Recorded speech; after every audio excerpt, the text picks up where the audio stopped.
Se fijan, en un anticuerpo extra aquí está la gamma globulina y los halo y autoanticuerpos, pero si ven, también entra el trasplante de células progenitoras, porque es una de las principales causas de discrepancia ABO, que puede ser como un antígeno extra, como un antígeno débil, o incluso como campo mixto o un anticuerpo débil, y esto depende de esto se va a pasar en la fase 2 del trasplante, y es cuando te estás empezando a hacer el quimerismo entre los eritrocitos y se están cambiando las isomaglutininas. Por eso genera tanta discrepancia. ¿Okay? Entonces hay que tenerlo en cuenta como abordaje en la parte inmunomatológica.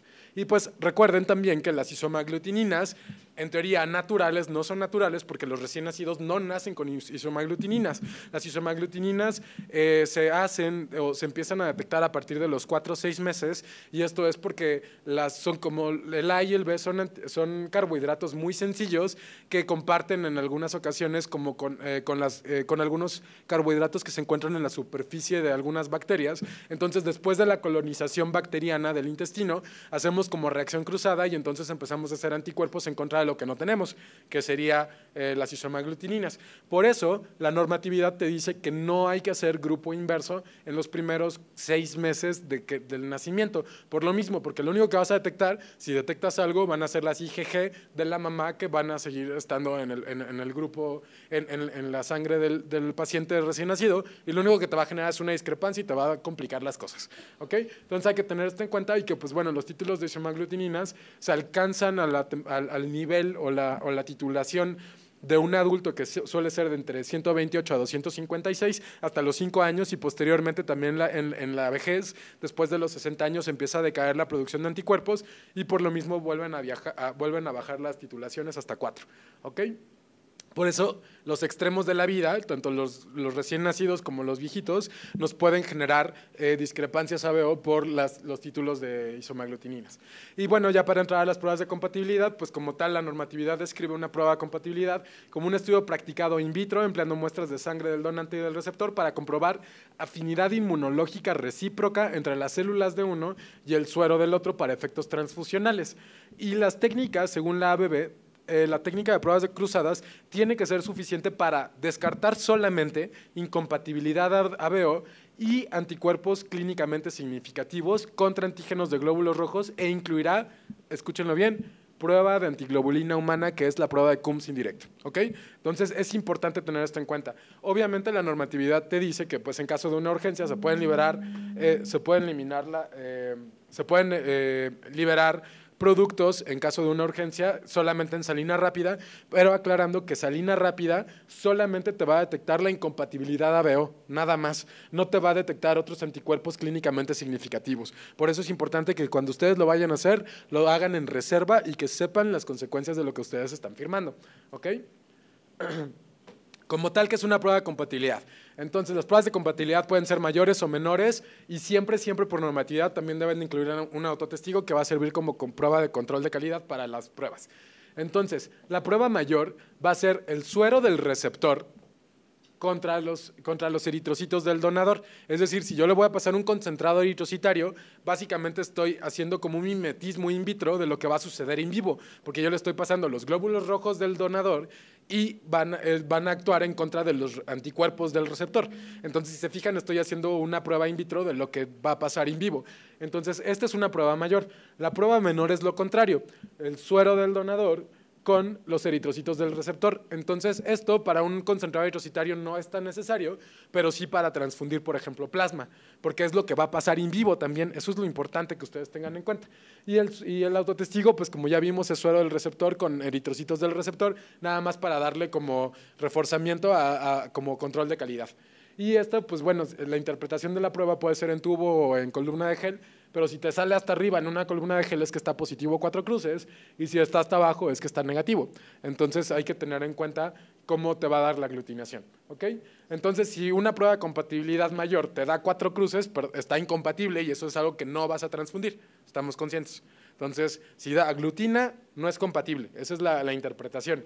Y lo importante es que por normatividad, una prueba de compatibilidad completa debe de ser en salina rápida, es decir, pones el suero con los eritrocitos, centrifugas y lees. Eso es salina rápida, es inmediato. ¿Ok? Pero esa prueba lo único que te va a detectar es incompatibilidad ABO, no te va a detectar otra cosa más, por lo cual es importante la prueba completa, incubarla a 37 grados y posterior de incubarla a 37 grados por 1 hora, leer y posteriormente hacer lavados y llevarlo a fase de Coombs, que es ponerle su antisuero de Coombs para ver que no haya un anticuerpo clínicamente significativo fuera del ABO. Es decir, si yo tuviera un anti-D, lo detectaría hasta acá, no lo voy a detectar acá, ¿ok? De la misma manera, un anti-KEL, un anti-KID, un anti-DOFI, lo que sea, los voy a detectar hasta acá. Por eso es importante que las pruebas de compatibilidad por normatividad deben de ser completas hasta acá. Y ahorita vamos a hablar. Bueno, entonces las pruebas de compatibilidad para grupos, para concentrados eritrocitarios, solamente es importante la prueba mayor y para los plasmas solamente es la prueba menor. Aunque aquí puedes hacer prueba menor en los concentrados eritrocitarios, no, por normatividad no es obligatoria. Y para los plasmas sí es obligatoria la menor. Obviamente no tienes glóbulos rojos del donador, por lo cual no vas a ser mayor. Pero para productos plaquetarios, la normatividad te permite que los transfundas a isogrupo. Sin embargo, puedes hacer la prueba menor también para hacer pruebas de compatibilidad, porque pues, no te pasarías que a lo mejor si al donante no le hiciste rastreo de anticuerpos irregulares y es una mujer, la donadora de plaquetas fue una mujer, entonces puede tener ahí un anti-D o un anti-KEL y que pudiera generar una reacción hemolítica, que sí está descrito. Entonces, por seguridad, pueden montar la prueba menor también. Y la prueba de compatibilidad, al fin y al cabo, lo que va a hacer es la detección de anticuerpos, prevenir reacciones transfusionales, verificar los errores de ABO, de etiquetado, porque hay que tener en cuenta que las personas que etiquetan los grupos o los hemocomponentes también nos podemos equivocar, y la supervivencia de los glóbulos rojos. Asegurar la supervivencia de los glóbulos rojos en el paciente, ¿no? Y que no se hemolicen.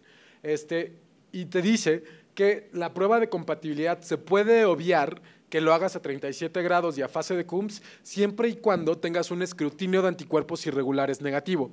Es decir, si yo hago un escrutinio de anticuerpos irregulares negativo, por la técnica que yo quiera, por tarjeta o en columnas de gel o por tubo, si me sale negativo, yo puedo obviar la 37 grados y fase de Coombs, porque en el escrutinio de anticuerpos irregulares lo que estoy haciendo es una prueba rápida en donde estoy poniendo el suero del paciente con eritrocitos ya conocidos y está hecho con la finalidad de tratar de detectar todos los anticuerpos clínicamente significativos que pueda tener potencialmente el donador. Entonces pongo suero del paciente con células conocidas y si me sale negativo, porque es decir, no encontré nada, es un screening nada más. Entonces si no me sale nada, pues entonces estoy asumiendo que no tengo anticuerpos irregulares y entonces con unas pruebas en salina rápida es más que suficiente. Eso lo dice la normatividad, ¿ok? Y pues bueno, esto es algo súper importante que hay que tener en cuenta, cómo vamos a transfundir y cuál es nuestra primera, segunda y tercera elección. Y esto, pues bueno, esto es algo que pues, lo pueden encontrar en la normatividad y que pues definitivamente si sabemos la fisiología es algo completamente lógico, porque lo negativo pues va a ser el donador universal porque no tiene ni A, ni B, ni D, entonces pues, le puedes pasar a quien sea o negativo y no pasa nada.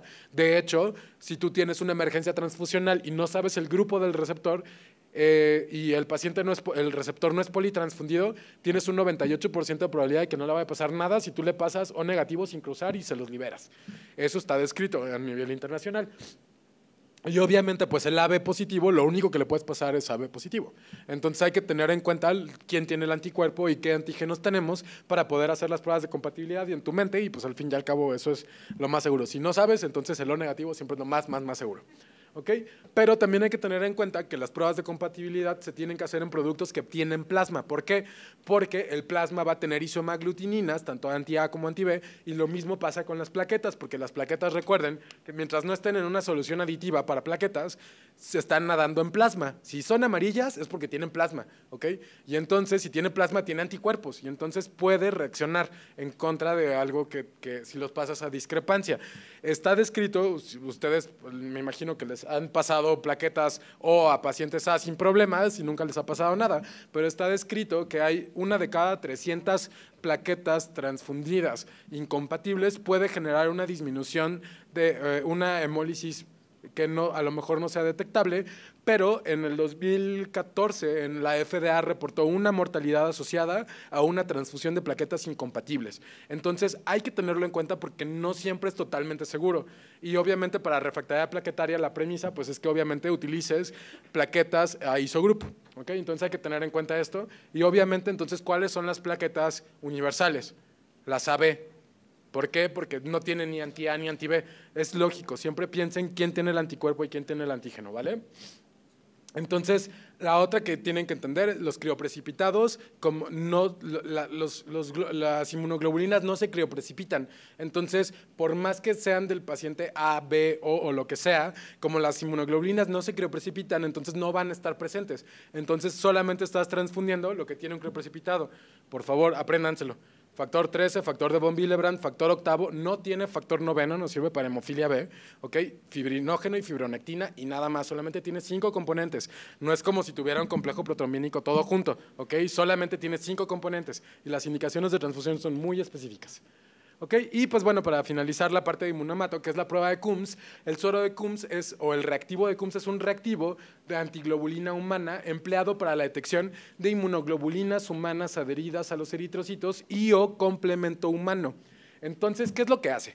Un eritrocito cerca de otro eritrocito se van a rechazar uno con otro y esto es por potencial Z porque las cargas son negativas y tienen la nube aniónica y no se pegan uno con otro. Eso es normal porque si no estaríamos aglutinados toda la vida, ¿ok? Eso es efecto del ácido ciálico. Entonces, si tú pones una inmunoglobulina IgM por el pentámero que tiene y por la distancia que hay entre una fracción FC y otra, van a pegar una con otra. Entonces no necesitas algo que los acerque un eritrocito con otro y entonces una IgM puede aglutinar de manera normal y por eso lo vamos a ver en salina rápida. No necesitamos modificar el ambiente de la reacción para que in vitro lo veamos. Sin embargo, una IgG no alcanza a abrir la bisagra suficiente para poder aglutinar un eritrocito con otro, por lo cual necesitas algo que potencie esta reacción y ese potenciamiento lo podemos hacer con el suero de Coombs, que el suero de Coombs es una inmunoglobulina que tiene una especificidad en contra de la fracción FC de las